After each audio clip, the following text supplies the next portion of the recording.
I stood frozen in the narrow street, where the cobblestones reflected the dim yellow light from the cafe across the road. Our rental car had disappeared from sight, leaving me behind with trembling legs and a growing sense of confusion swelling in my chest. Mark's laughter and that of his friends still echoed in my mind, like a blade cutting into my pride. "He can't possibly have done that," I muttered, gripping my purse tightly as if it were the only thing anchoring me to reality. People around me continued enjoying their dinners, their conversations buzzing in a language I had never learned. A few glanced my way, curious about the American woman standing frozen in the street, but no one stopped to ask. Cold night air slipped through my thin jacket. Just minutes earlier, Mark and I had been arguing right outside the cafe. I had suggested going back to the hotel early because he'd had too much to drink, but instead of listening, he chose to humiliate me in front of his friends. "You always have to control everything, don't you?" Pete, Mark's best friend, sneered as I tried to pull my husband away from the table. "Can't even let the guy have a little fun?" I was used to those remarks. They never liked me. I wasn't like Mark's ex-girlfriends, women who knew when to stay quiet, who could smile no matter what. I had chosen to stand up for myself, and I was wrong to think Mark would do the same. The argument escalated as I stepped out of the cafe, expecting Mark to follow, but he just stood there, smirking, before picking up the car keys and looking at me with defiance. "You've got your passport, don't you? Then figure it out." And they left. I stood there until I realized no one was coming back. It wasn't a joke, it wasn't a misunderstanding. I had truly been abandoned in a small Italian town whose name I couldn't even remember. Taking a deep breath, I rummaged through my purse. Passport, phone, and a bit of cash. About €90 in total. No credit card. Mark had offered to carry it for me when we left the hotel, saying it would be more convenient. I believed him. I turned on my phone and called Mark. 1 ring, 2 rings. On the third, the call was declined. I tried again. This time it rang once, then went to voicemail. My chest tightened. I called Pete, then Daniel, then anyone I could remember being in that car. No one answered. I opened the messaging app, my fingers trembling as I typed, "Mark, don't do this, please come back." Message sent. But no reply. Despair began to rise, but I forced it down. This wasn't the time to panic. I needed to find somewhere to stay for the night. At least until I could figure out what to do next. I rolled my suitcase, the only thing left by my side, and started walking down the street. A small wooden sign hanging on the old stone wall caught my eye. Pensione Rosa. A budget inn. I stepped inside and was greeted by an elderly woman behind the reception desk, a kind smile on her face. She spoke Italian, fast and melodic, but seemed to immediately understand my situation. After a few minutes of struggling through gestures and broken English, I was given a small room on the second floor. It only cost a fifth of what I had, but I knew, if I didn't find a way out of here soon, I'd run out quickly. I closed the door, leaned against the wall, and tried to hold back tears. No, I couldn't fall apart now. Taking out my phone, I checked the messages again. Still no response.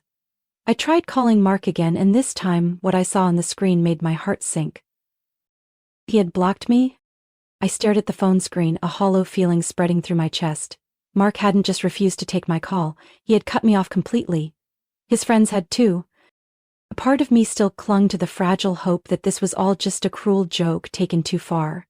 That I'd wake up the next morning to an apology text, some sort of explanation. But my rational mind told me something else. No one was coming back. I sank onto the edge of the small bed in the inn room, my eyes blankly staring out the window. Night had fallen, and the streetlights cast faint glows onto the cobblestones. I couldn't sit here forever, I had to do something. The next morning I went to the local police station.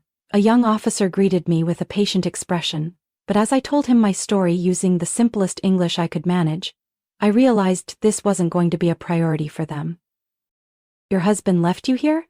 He frowned. "Were you assaulted? Did someone threaten you?" I shook my head, despair rising in my throat.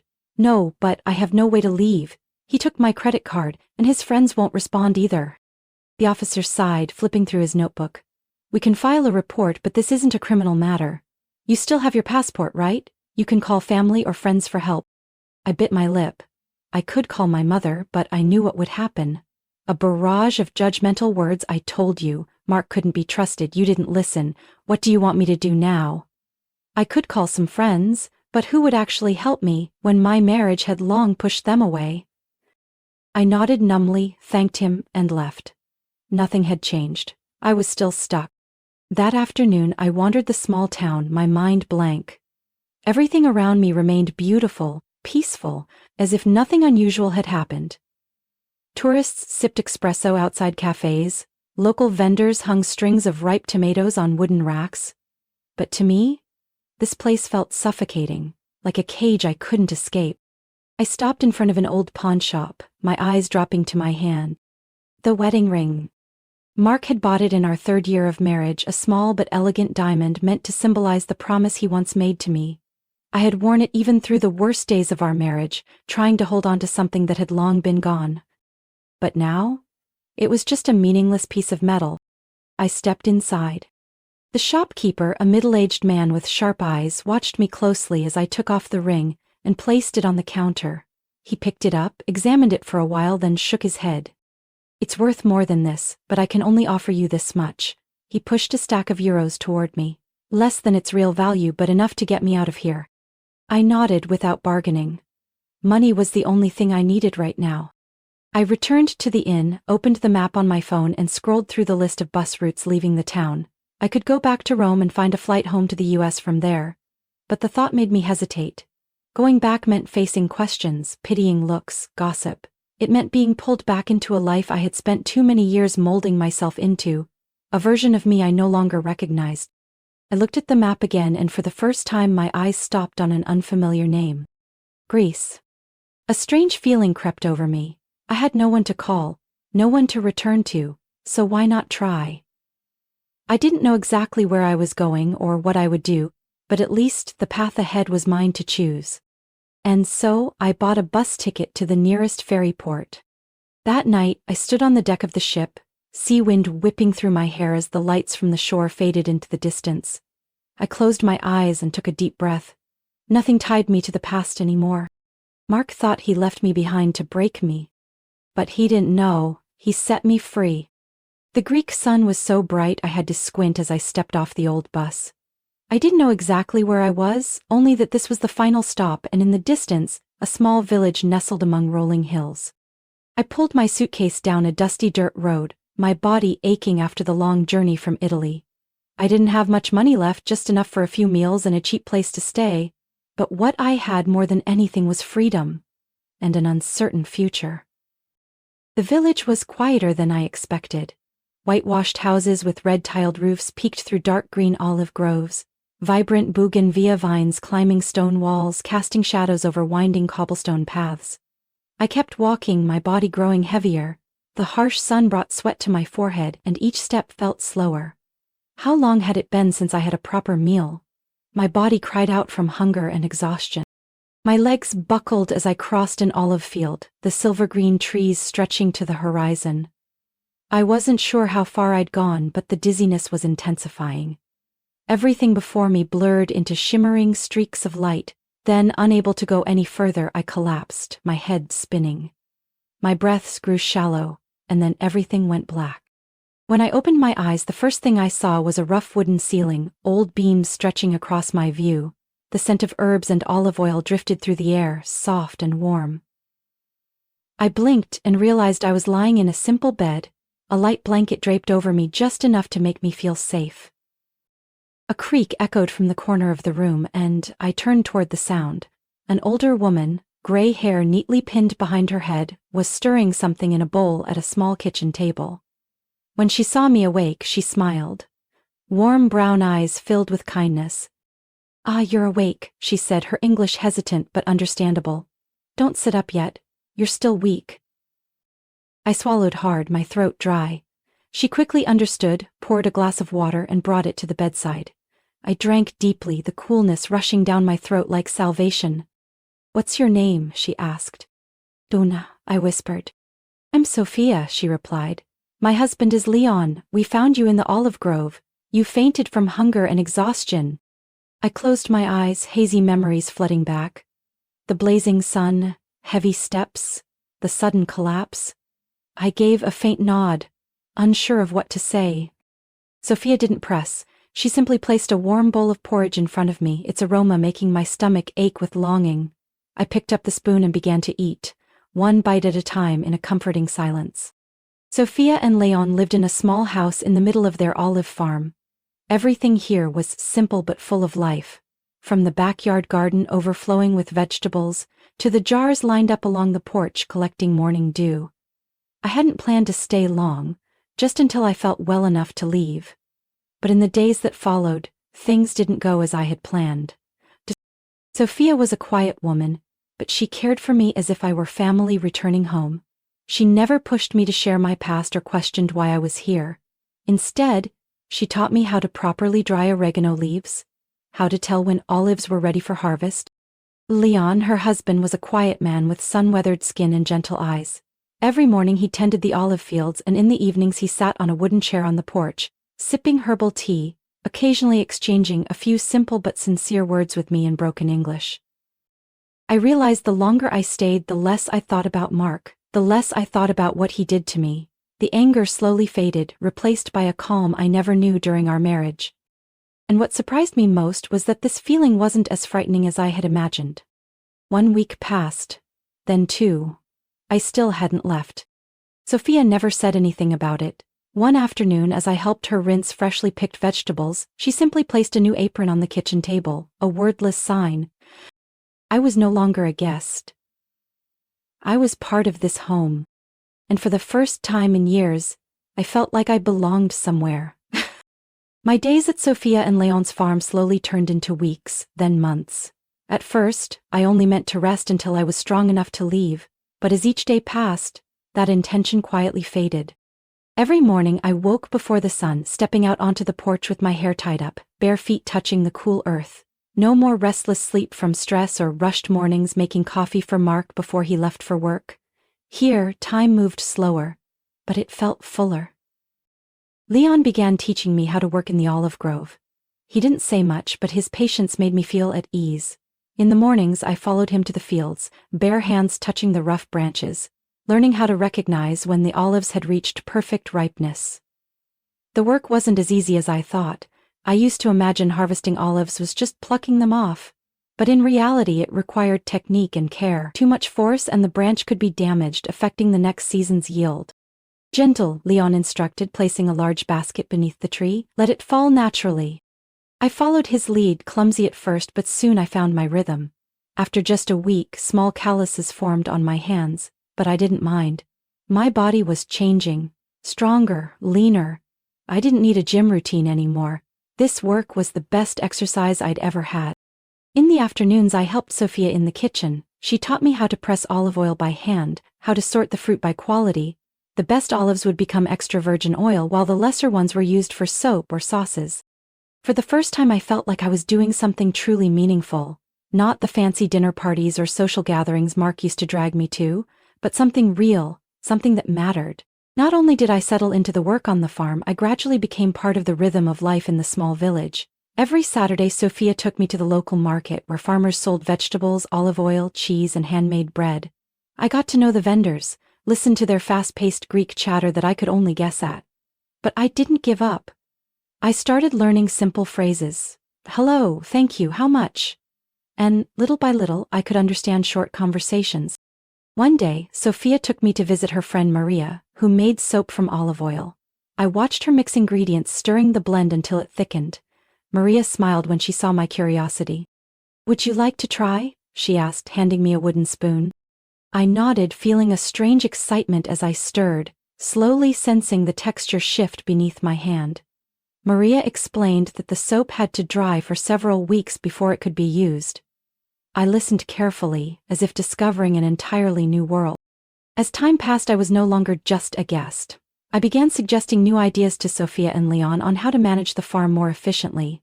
Previously, they only sold olive oil in the village or at the market, but I saw a bigger opportunity.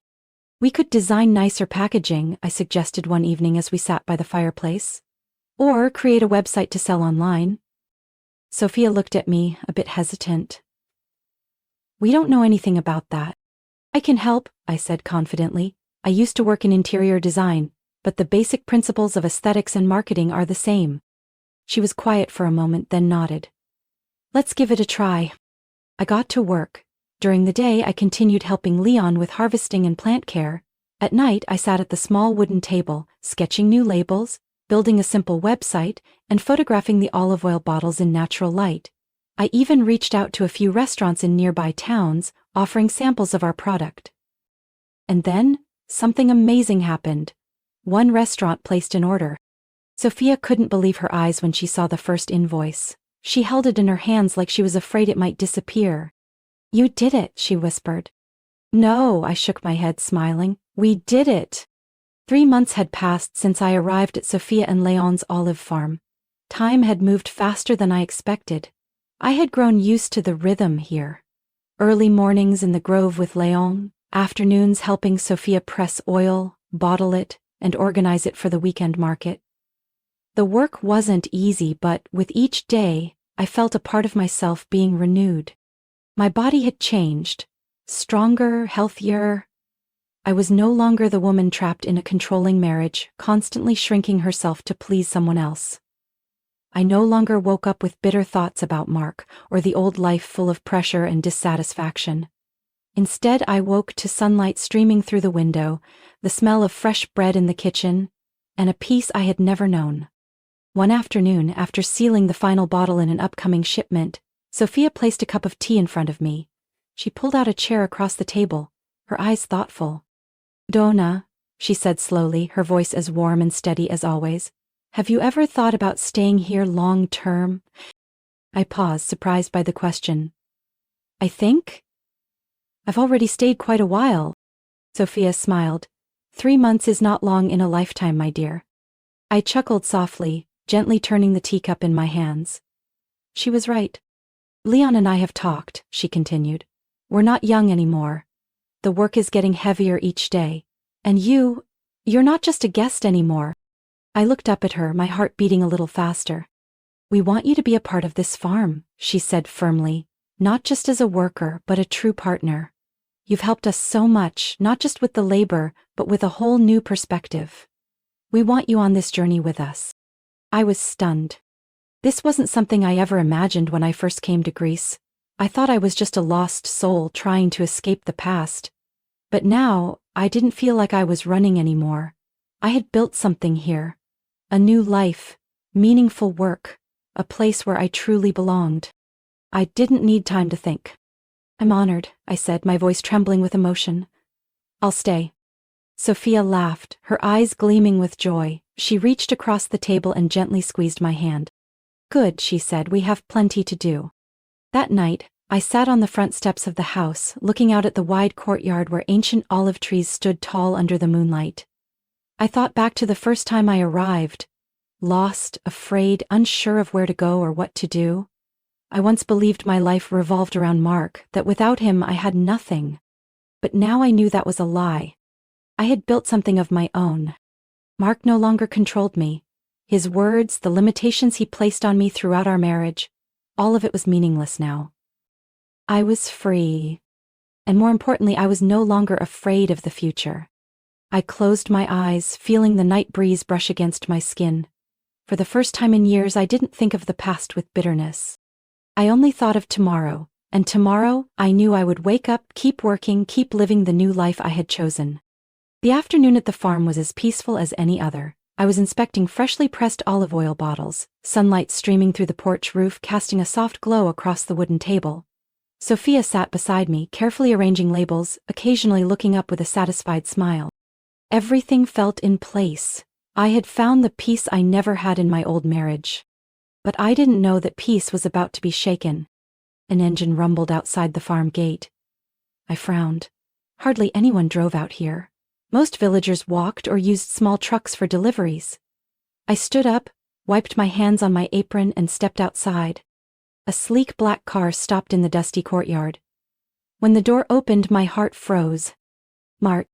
He stepped out, still carrying the same air of confidence, sleeves of his expensive shirt casually rolled up, chinos perfectly pressed, leather shoes polished to a shine.